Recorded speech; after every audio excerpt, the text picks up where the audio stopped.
Welcome back to part 2 of session 2. In this video, we're going to cover what is probably the key ingredient to getting along well, and that is communication. I'm sure you've heard people say it all comes down to communication, and it's so true. But as easy as it is to utter the phrase, in practice, communication is one complex piece to understand and even harder to practice. But let's see if we can address some basic tenets. Before we get to the nitty-gritty of communication between the spouses, I want to preface by pointing out something that is not always obvious nowadays, but that if we understood it, we would save ourselves a lot of grief in our marriages. And that is that men or women are actually different from each other. In fact, we're wired so differently in the way we think, see, feel, and act that sometimes it's hard to believe we belong to the same species.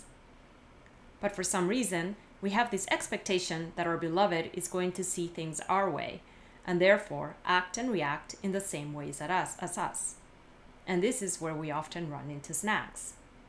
For example, and I'm speaking in generalities here, because we're each unique individuals. Women are relational, while men tend to be more analytical. Men are problem solvers, while women are empathetic listeners. Men are single-focused, while women are multitaskers. Women need affection, understanding, and commitment, and perhaps have the dishes washed, in order to be ready for sexual intimacy.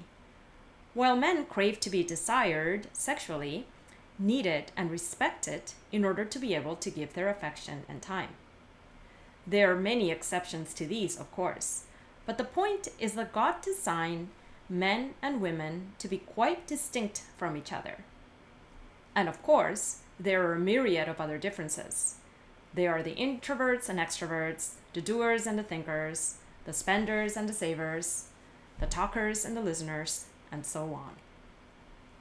These differences, while often frustrating, are not meant to stand in opposition or to subordinate.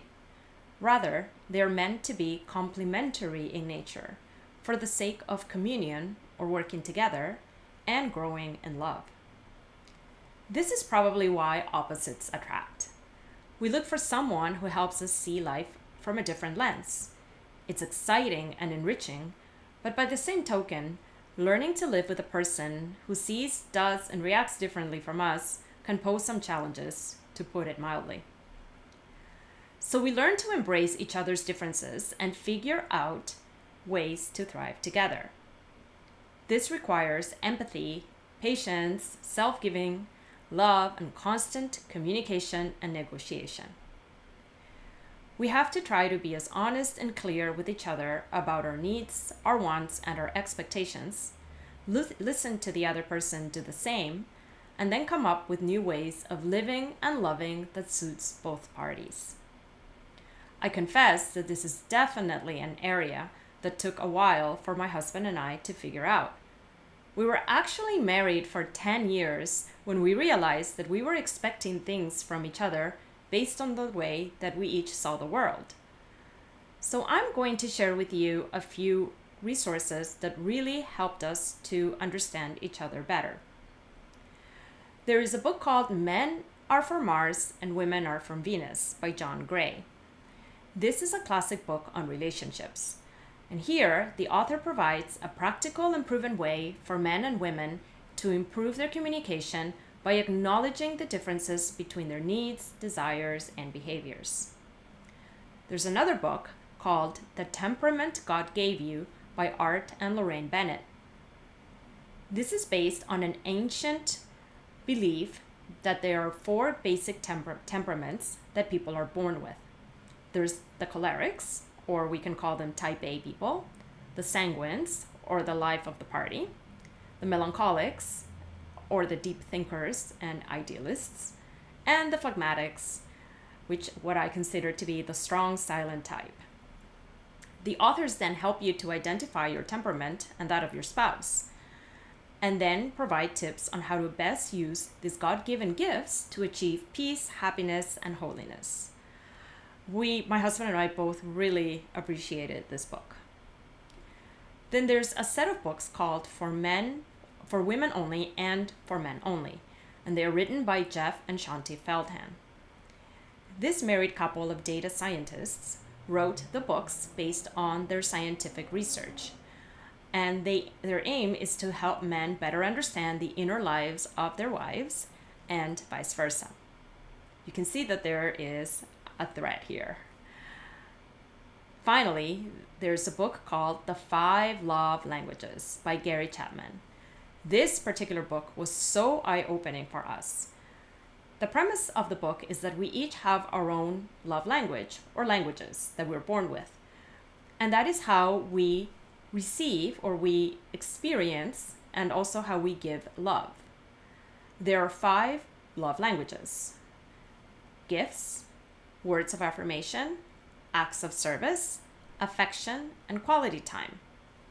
So the book helps us to identify what our love languages are. There's usually a dominant and a secondary one, so that we can learn to better love each other. It turns out that my husband and I were speaking very different love languages, but we didn't even know it, except we knew that we weren't quite receiving what we thought was the most loving experience. I would say that this book was incredibly transformational for our relationship. And if you're not taking notes, don't worry, because I will have these books written down in the resource list that I will give to you.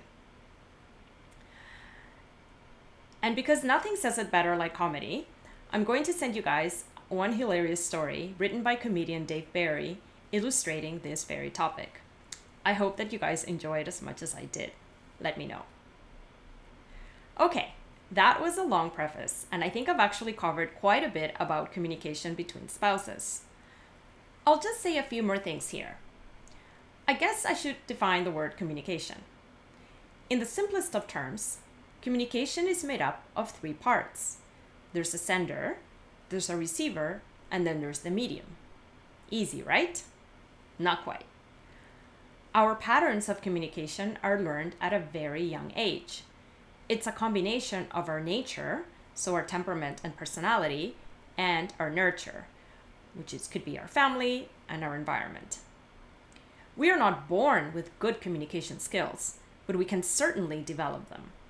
The communication habits that you have learned as a child are more or less still with you today. We know that communicating well is essential to the health of our relationship. How you communicate with your spouse on the serious issues, such as money, sex, children, and in-laws, and not so serious ones, will determine your ability to resolve, improve, and thrive, or make matters worse. In the first months of our relationship, if you remember, most couples experience little or no difficulty in communicating with each other. You're living in a cloud of bliss, and you can't wait to spend together all your time and talk about everything and anything under the sun. My husband and I met at university, and I remember all those nights staying up till 3 o'clock in the morning at the Williams coffee shop, talking about goodness knows what. It didn't really matter. We were just so captivated with one another. You feel like soulmates and can't imagine that things would ever not be this amazing, easy, or natural. However, as your relationship deepens and as you face the daily reality and routine of sharing a life together, barriers can arise which can weaken or even break down that spontaneous openness of the early months. It is at this point that you need to practice the art of communicating well. These skills will strengthen your marriage and launch it to a whole new level of depth and amazingness. On the flip side, bad communication skills will make a marriage tolerable at best.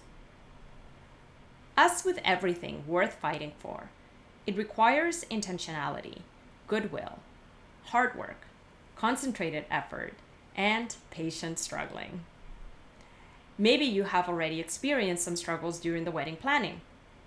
It's a super exciting time, I remember it well, but there's no denying that it comes with stress, what I call happy stress.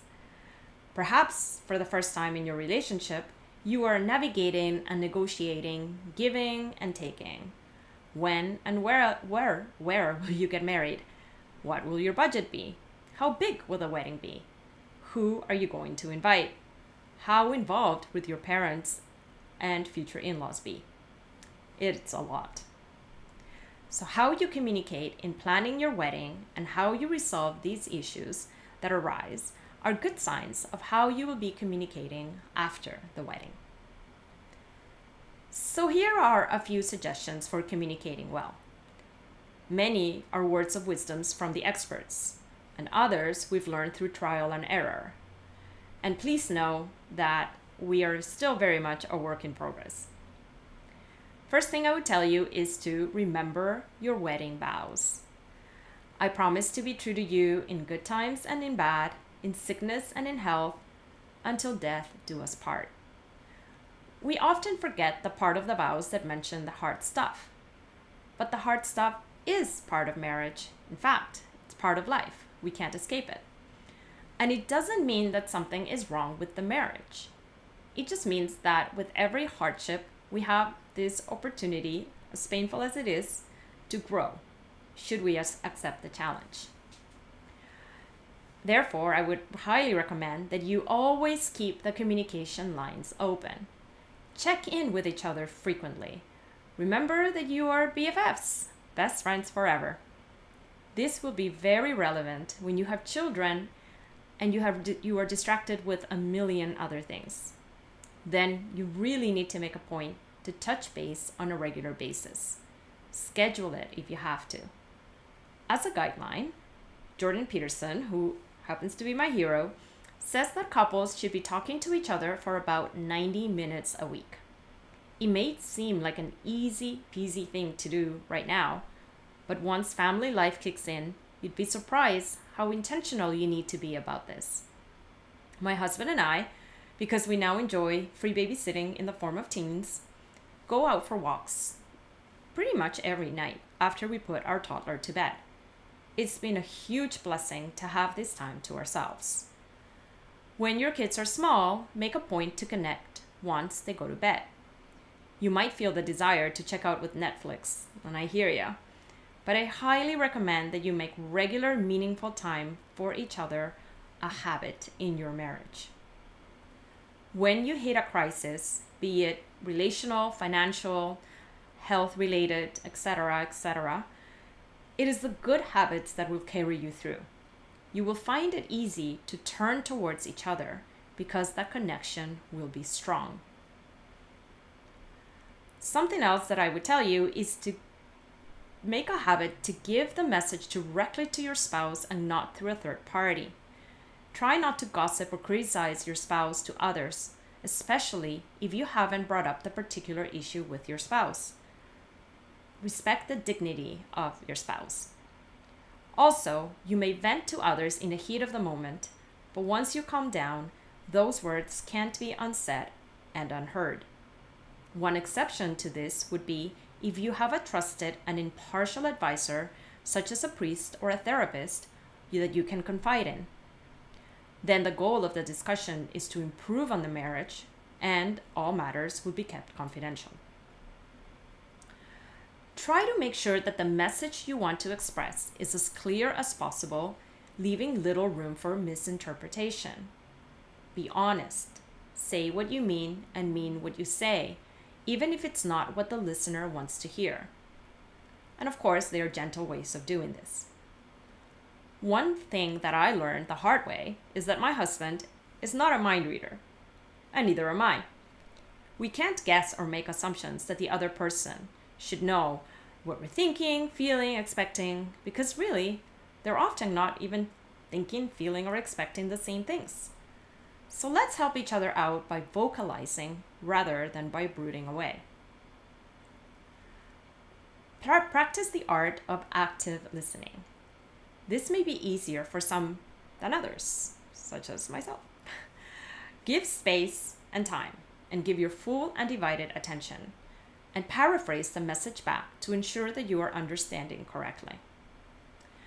Watch your tone. Be kind to each other. Remember, this is the most treasured relationship that you will have, and ideally the longest lasting one. So let's treat it as such. Remember the magic words that we teach our little kids.